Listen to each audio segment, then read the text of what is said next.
जी प्यारिओ सजरी सवेर दा सलाम। और अज दी सवेर निस्बतन पिछले दिनों दे बड़ी ठंडी है और तुसी चन्न वेख रहे हो अजे रुखां दे विचों दी मैं चन्न विखा रहा क्योंकि अजे ना सूरज चाचा ने अखां नहीं गेड़ियां ने थोड़ियां थोड़ियां पर वो चन्न नज़र आ रहा तो मैं कैमरा चन्न वाली रखिया ताकि एक ਵੱਖਰੀ टाइप का नज़ारा अज सानू कराया जाए। सो अज मैं जिवें दस्सिया कि कल लाहौर दे विच झक्खड़ जिहा चलिया उहदी वजह नाल काफ़ी सवेर जिहड़ी है वो तकरीबन ठीक है, मतलब तुसीं ठंडी तो नहीं उन्होंने कह सकते लेकिन ठीक कह सकते। मैं तुहानूं चन्न क्लोज करके विखावां जरा। ए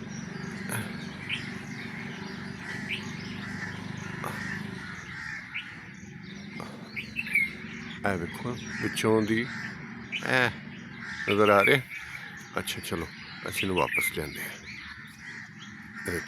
अच्छा सो ओदा करके हल्की जी एवें कह लवो कि हवा तो नहीं चल रही पर मौसम ठीक है।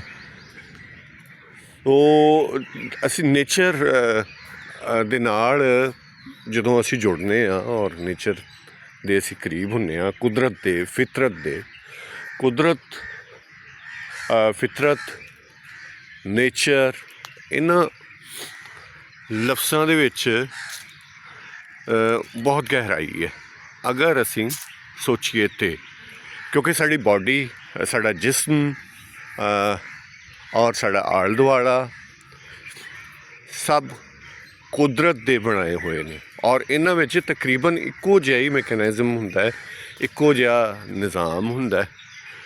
सो निज़ाम तो जिहड़ा मामला है चन्न मैनूं बहुत चंगा लग रहा है ना, क्योंकि इहदी हुण ज़ाहिर है उम्र उन्नी की है जिन्ना सूरज नहीं निकलता। चन्न तो अपनी जगह पर रहेगा लेकिन नज़र आना बंद हो जाएगा क्योंकि बहुत ही लो हो जाएगी ना यदि लो तो सूरज को लई हुई उधारी लो है। सो इस करके निम्मी निम्मी है तो चंगी लगती, चलो ठीक है। अच्छा साडे जिसम दे विच जिन्हों असी कहने सैल्स कहने खलगे कहने ये सारे भी साडे नाल सोचते ने, यानी साड़ी सोच दे नाल ही बदलते हैं। असी बहुत चंगा सोच रहे हैं तो साड़ा जिसम दे तमाम कण कण जिहड़ा है वे वो बेहतर फील करता है और साड़ी बॉडी रिलैक्स हुंदी है, साड़ा जिसम रिलैक्स हुंदा है। और अगर असी कुछ परेशान इस तरह सोच रहे हैं, तकलीफ वाला सोच रहे हैं तो उहदे नाल साडी बॉडी जिहड़ी है वो तकलीफ दे विच रहिंदी है। सो साडे कोल ते एक बेहतरीन खुलिया है, बेहतरीन एक नुस्खा है जिहदी वजह दे नाल असी बहुत खुश रह के अपने पूरे जिसम नूं बहुत खुश रख सकते हैं, बहुत तरो ताज़ा रख सकते हैं, चंगा रख सकते हैं। तो असी पहले भी मैं क्या कह लें, कहना बहुत सौखा होंदा है, करना बहुत औखा है। जिमें करतार सिंह सराभा दा ना कि शेर है जो भगत सिंह अपनी जेब विच रखदा सी कि सेवा देश की जिंदड़ी है बहुत औखी, गल्लां करनियां ढेर सुखलियां ने, जिन्हां देश सेवा विच पैर पाया उन्हां लख मुसीबतां झल्लियां ने। सो गल करना हो रहा, उन्होंने पालना हो रहा, उहदे ते अमल करना हो रहा। अज असी गल करने कि साड़ी सोच, असी अगर अज सोचने देखो तकलीफ़ां परेशानियां खुशियां तंगी खुशहाली ये सारा जीवन है ना वह हिस्सा है। तो यही जिंदगी है, यकसानियत तो मौत होंदी है, उहदे विच धुप छां दिन रात हसना रोना मनना रुसना ये सारे जिंदगी के रंग ने और इन्हां रंगां तो सानू जानू होना चाहिए। ਔਰ ਮੰਨਣਾ ਚਾਹੀਦਾ ਇਹਨਾਂ ਰੰਗਾਂ ਨੂੰ। ਸੋ ਇੱਕ ਨਿੱਕਾ ਜਿਹਾ ਭੁੱਲ ਗਿਆ ਹੈ ਕਿ ਜੇ ਅਸੀਂ ਸੁਬਾਹ ਉੱਠ ਕੇ ਇਹ ਸੋਚ ਲਈਏ ਕਿ ਮੈਂ ਤਾਂ ਪਹਿਲਾਂ ਨਾਲੋਂ ਬਹੁਤ ਠੀਕ ਹਾਂ, ਸੋਚਣਾ ਹੈ ਨਾ, ਔਰ ਤੁਸੀਂ ਠੀਕ ਵੀ ਹੋ ਜਾਣਾ ਹੈ। ਅਗਰ ਤੁਸੀਂ ਠੀਕ ਨਹੀਂ, ਲੇਕਿਨ ਤੁਸੀਂ ਪਿਓਰਿਟੀ ਦੇ ਨਾਲ, ਖਲੂਸ ਨਾਲ ਇਹ ਸੋਚ ਲਵੋ ਕਿ ਮੈਂ ਤਾਂ ਬਿਲਕੁਲ ਪਹਿਲੇ ਨਾਲੋਂ ਬਹੁਤ ਠੀਕ ਹਾਂ, ਔਰ ਮੇਰੇ ਨਾਲ ਜਿੰਨੇ ਵੀ ਲੋਕ ਨੇ ਮੇਰੇ ਨਾਲ ਤਾਂ ਬਹੁਤ ਮੁਹੱਬਤ ਕਰਦੇ ਨੇ, ਪਿਆਰ ਕਰਦੇ ਨੇ, ਔਰ ਬੜੇ ਖਾਲਿਸ ਲੋਕ ਨੇ। ਸੋ ਸ਼ੁਕਰਾਨਾ ਕੁਦਰਤ ਦਾ ਜਾਂ ਉਸ ਤਾਕਤ ਦਾ ਜਿਹਨੂੰ ਤੁਸੀਂ ਮੰਨਦੇ ਹੋ, ਖਾਲਿਕ ਮਾਲਿਕ ਦਾ ਸ਼ੁਕਰ ਹੈ ਕਿ ਉਹ ਮੈਨੂੰ ਐਸੇ ਸਾਥ ਦਿੱਤੇ ਜੋ ਮੇਰੇ ਨਾਲ ਪਿਆਰ ਕਰਦੇ ਨੇ, ਮੇਰੇ ਹਮਦਰਦ ਨੇ। ਔਰ ਮੈਂ ਪਹਿਲੇ ਨਾਲੋਂ ਆਪਣੇ ਕੰਮਾਂ ਨੂੰ ਵੀ ਬਿਹਤਰ ਸਮਝ ਰਿਹਾ ਕਿ ਮੈਨੂੰ ਸਕਸੈਸ ਮਿਲ ਰਹੀ ਹੈ, ਮੈਨੂੰ ਕਾਮਯਾਬੀ ਮਿਲ ਰਹੀ ਹੈ ਮੇਰੇ ਕੰਮਾਂ ਦੇ ਵਿੱਚ, ਔਰ ਬਹੁਤ ਸਾਰੀਆਂ ਚੀਜ਼ਾਂ ਮੇਰੇ ਨੇੜੇ ਆ ਰਹੀਆਂ ਨੇ, ਚੰਗੀਆਂ ਚੀਜ਼ਾਂ, ਕਾਮਯਾਬੀਆਂ, ਚੰਗੇ ਦੋਸਤ। ਮੈਂ ਹੋਰ ਸਿਹਤਮੰਦ ਹੋ ਰਿਹਾ, ਮੈਂ ਪਹਿਲੇ ਨਾਲੋਂ ਜ਼ਿਆਦਾ ਸੋਹਣਾ ਹੋ ਰਿਹਾ। ਤੁਸੀਂ ਬਹੁਤ ਸਾਰੇ ਲੋਕ ਵੇਖੇ ਨੇ ਕਿ ਉਹ ਆਪਣੀ ਜਵਾਨੀ ਦੇ ਵਿੱਚ ਉਹਨੇ ਸੋਹਣੇ ਨਹੀਂ ਹੁੰਦੇ, ਜਿਵੇਂ ਜਿਵੇਂ ਉਹਨਾਂ ਦੀ ਏਜ ਵੱਧਦੀ ਹੈ ਉਹ ਸੋਹਣੇ ਹੁੰਦੇ ਨੇ। ਜਾਂ ਕੁਛ ਲੋਕ ਉਮਰ ਚੋਰ ਹੁੰਦੇ ਨੇ, ਯਾਨੀ ਉਹਨਾਂ ਦੀ ਉਮਰ ਦਾ ਪਤਾ ਨਹੀਂ ਲੱਗਦਾ, ਉਹ ਬੜੇ ਰਿਲੈਕਸ ਹੁੰਦੇ ਨੇ, ਉਹਨਾਂ ਦਾ ਚਿਹਰਾ ਬੜਾ ਮੁਤਮਈਨ ਹੁੰਦਾ ਹੈ, ਹਸਮੁਖ ਚਿਹਰਾ ਹੁੰਦਾ ਹੈ ਉਹਨਾਂ ਦੇ, ਇੰਨੀ ਫਰੈਸ਼ਨੈਸ ਹੁੰਦੀ ਹੈ ਚਿਹਰੇ 'ਤੇ ਕਿ ਤੁਸੀਂ ਉਹਨਾਂ ਦੀ ਏਜ ਦਾ, ਉਮਰ ਦਾ ਅੰਦਾਜ਼ਾ ਨਹੀਂ ਲਾ ਸਕਦੇ। ਕਿਉਂ ਹੁੰਦਾ ਹੈ ਸਭ ਕੁਛ? ਇਹ तमाम ਚੀਜ਼ਾਂ ਹੁੰਦੀਆਂ ਇਤਮੀਨਾਨ ਦੇ ਨਾਲ। ਇਤਮੀਨਾਨ ਕੀ ਹੈ ਕਿ ਆਪਣੀ तमाम ਮਾਮਲਾਤ ਦੇ ਉੱਤੇ ਸ਼ੁਕਰਾਨਾ ਔਰ ਉਹਨਾਂ 'ਤੇ ਮੁਤਮਈਨ ਰਹਿਣਾ, ਔਰ ਇਹ ਸੋਚਣਾ ਕਿ ਮੈਂ ਬਹੁਤ ਸਾਰਿਆਂ ਨਾਲੋਂ ਬਿਹਤਰ ਹਾਂ। ਮੇਰੇ ਜਿੰਨੇ ਵੀ ਕੰਮ ਨੇ ਉਹ ਠੀਕ ਹੋ ਰਹੇ ਨੇ, ਮੇਰੇ ਜਿੰਨੇ ਰਿਸ਼ਤੇਦਾਰ ਨੇ, ਮੇਰੇ ਦੋਸਤ ਨੇ, ਅਹਿਬਾਬ ਨੇ, ਉਹ ਬਹੁਤ ਹੀ ਚੰਗੇ ਨੇ, ਔਰ ਮੈਂ ਤਾਂ ਬਹੁਤ ਖੁਸ਼ਕਿਸਮਤ ਹਾਂ। ਮੈਂ ਬਹੁਤ ਖੁਸ਼ਕਿਸਮਤ ਹਾਂ ਕਿ ਮੈਨੂੰ ਇਸ ਜੀਵਨ ਵਿੱਚ ਮੇਰਾ ਨਸੀਬ ਚੰਗਾ, ਮੇਰੇ ਦੋਸਤ ਚੰਗੇ, ਮੇਰੇ ਕੰਮ ਸਾਰੇ ਹੋ ਰਹੇ ਨੇ। ਮੇਰਾ ਤਾਂ ਕੰਮ ਕਦੀ ਕੋਈ ਰੁਕਿਆ ਹੀ ਨਹੀਂ। ਇਹ ਥਾਟ ਜਿਹੜੇ ਨਹੀਂ, ਸਿਰਫ ਥਾਟ ਨਹੀਂ, ਇਹ ਸਿਰਫ ਸੋਚ ਨਹੀਂ ਹੈ, ਇਹ ਤੁਹਾਡੀ ਐਨਰਜੀ ਹੈ, ਤੁਹਾਡੀ ਤਾਕਤ ਹੈ, ਤੁਹਾਡੀ ਪਾਵਰ ਹੈ, ਔਰ ਇਸ ਪਾਵਰ ਨੂੰ ਤੁਸੀਂ ਬਆਸਾਨੀ ਹਾਸਿਲ ਕਰ ਸਕਦੇ ਹੋ, ਬੜੇ ਸੌਖੇ ਤਰੀਕੇ ਨਾਲ ਹਾਸਿਲ ਕਰ ਸਕਦੇ ਹੋ।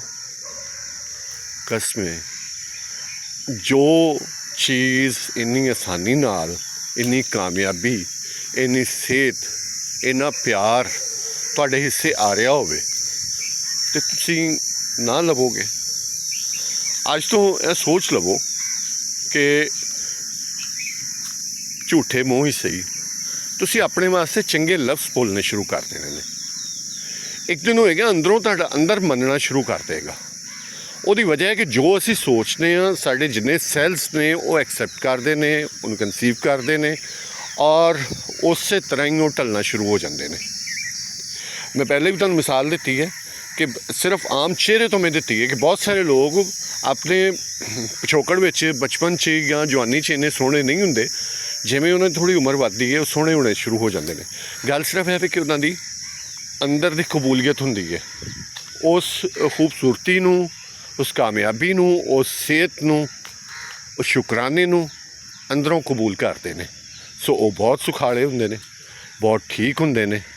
ਸੋ ਇਸ ਲਈ ਤੁਸੀਂ ਸੋਚਣਾ ਹੀ ਹੈ ਨਾ, ਅਤੇ ਕੁੜਨਾ ਵੀ ਹੈ, ਅਤੇ ਫਿਰ ਕਿਉਂ ਕੁੜਦੇ ਹੋ? ਕੁੜੋ ਨਾ, ਸ਼ੁਕਰਾਨਾ ਅਦਾ ਕਰੋ, ਆਪਣੇ ਅੰਦਰ ਇੱਕ ਅੱਛੇ ਦੀ ਉਮੀਦ ਲਿਆਓ। ਹੋਪ ਉਮੀਦ, ਅੱਛਾ। ਸੋ ਜਦੋਂ ਤੁਸੀਂ ਅੱਛਾ ਸੋਚਦੇ ਹੋ, ਅੱਛੇ ਦੀ ਉਮੀਦ ਲਿਆਉਂਦੇ ਹੋ, ਅਤੇ ਅੱਛਾ ਹੀ ਹੁੰਦਾ ਹੈ। 100% ਹੈ ਕਿ ਅੱਛਾ ਹੀ ਹੁੰਦਾ ਹੈ।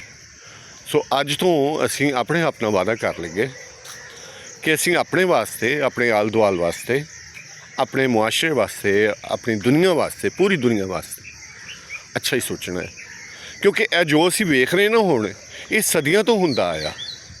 ਬਹੁਤ ਵੱਡੀਆਂ ਜੰਗਾਂ ਹੋਈਆਂ, ਬਹੁਤ ਵੱਡੇ ਨੁਕਸਾਨ ਵੀ ਹੋਏ, ਔਰ ਫਿਰ ਦੁਨੀਆ ਆਬਾਦ ਹੋਈ। ਬਹੁਤ ਚੰਗੇ ਲੋਕ ਵੀ ਆਏ, ਬਹੁਤ ਬੁਰੇ ਲੋਕ ਵੀ ਆਏ। ਤੁਸੀਂ ਕਿੰਨਾਂ ਵਿੱਚ ਆਪਣਾ ਸ਼ੁਮਾਰ ਕਰਨਾ ਚਾਹੁੰਦੇ ਹੋ? ਬਹੁਤ ਚੰਗੇ ਲੋਕਾਂ 'ਚ, ਸ਼ੁਕਰਾਨੇ ਵਾਲੇ ਲੋਕਾਂ 'ਚ, ਉਮੀਦ ਵਾਲੇ ਲੋਕਾਂ ਵਿੱਚ, ਕਿ ਨਾ ਸ਼ੁਕਰੇ ਨਾ ਉਮੀਦੇ ਔਰ ਸ਼ੈਤਾਨ ਬੁਰਾ ਚਾਹਣ ਵਾਲੇ? ਇਹ ਹੁਣ ਤੁਹਾਡਾ ਆਪਣਾ ਫੈਸਲਾ ਹੈ। ਤੁਸੀਂ ਆਪਣੇ ਆਪ ਨੂੰ ਕਿੰਨਾਂ ਵਿੱਚ ਰੱਖਣਾ ਚਾਹੁੰਦੇ ਹੋ? ਹੁਣ ਬੜੀਆਂ ਸੰਜੀਦਾ ਕਿਸਮ ਦੀਆਂ ਗੱਲਾਂ ਹੋ ਰਹੀਆਂ। ਚੁਟਕਲਾ ਮੇਰੇ ਜ਼ਿਹਨ 'ਚ ਆ ਰਿਹਾ ਸੀ।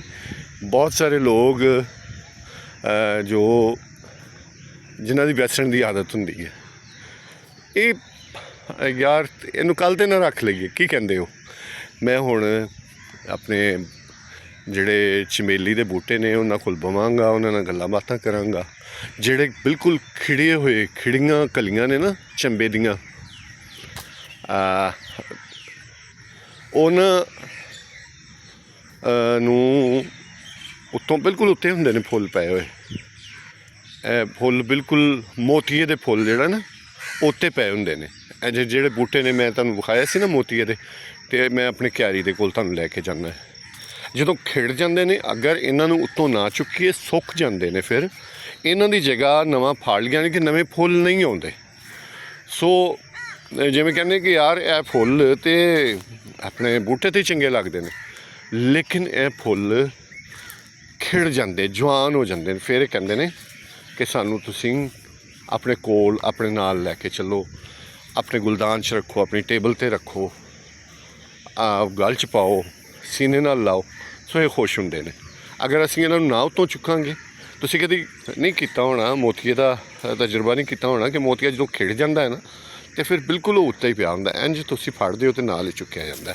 ਠੀਕ ਹੈ। ਸੋ ਪਿਆਰਿਓ, ਜੀਓ, ਬਹੁਤ ਜੀਓ, ਸੁਖੀ ਵਸੋ, ਸਲਾਮਤ ਰਵੋ, ਖੁਸ਼ੀਆਂ ਵੰਡੋ, ਖੁਸ਼ੀਆਂ ਸਮੇਟੋ, ਅਤੇ ਖੁਸ਼ੀਆਂ ਦਾ ਸਬੱਬ ਬਣੋ। ਅਤੇ ਇਹ ਵੇਖੋ, ਜਿਹੜੇ ਮੈਂ ਨਹੀਂ ਸਨ ਨਾ ਤੋੜੇ, ਇਹ ਵੇਖੋ ਸੁੱਕੇ ਹੋਏ ਨੇ। ਇਹ ਵੇਖੋ, ਇਹ ਸੁੱਕੇ ਨੇ, ਇਹ ਉੱਤੇ ਹੀ ਸਨ ਨਾ, ਉੱਤੇ ਹੀ ਸਨ। ਅਤੇ ਇਹ ਵੇਖੋ, ਇਹਨਾਂ ਨੂੰ ਇਹ ਵੇਖੋ ਨਾ, ਥੱਲੇ ਦੋ ਆਏ ਨੇ, ਤੋੜਨ ਦੀ ਲੋੜ ਨਹੀਂ ਹੈ। ਇਹ ਵੇਖੋ, ਇਹ ਉੱਤੇ ਹੀ ਹੁੰਦੇ ਨੇ। ਠੀਕ ਹੈ। ਸੋ ਅਗਰ ਅਸੀਂ ਇਹਨਾਂ ਨੂੰ ਨਹੀਂ ਤੋੜਦੇ, ਕਿੰਨੀ ਸੋਹਣੀ ਮੋਤੀ ਦੀ ਵਾਸ਼ਨਾ। ਸੋ ਪਿਆਰਿਓ, ਠੀਕ ਹੈ, ਸਾਵਾਂ ਕੀਤੀ ਵਫਾ ਰਵੇਗਾ ਸਾਥ ਤੁਹਾਡਾ ਅਤੇ ਮੇਰਾ। ਕੱਲ੍ਹ ਸਵੇਰੇ ਫਿਰ ਮੁਲਾਕਾਤ ਹੋਏਗੀ ਵਾਕ ਟਾਕ ਵਿੱਚ। ਉਦੋਂ ਤੱਕ ਰੱਬ ਰੱਖਾ।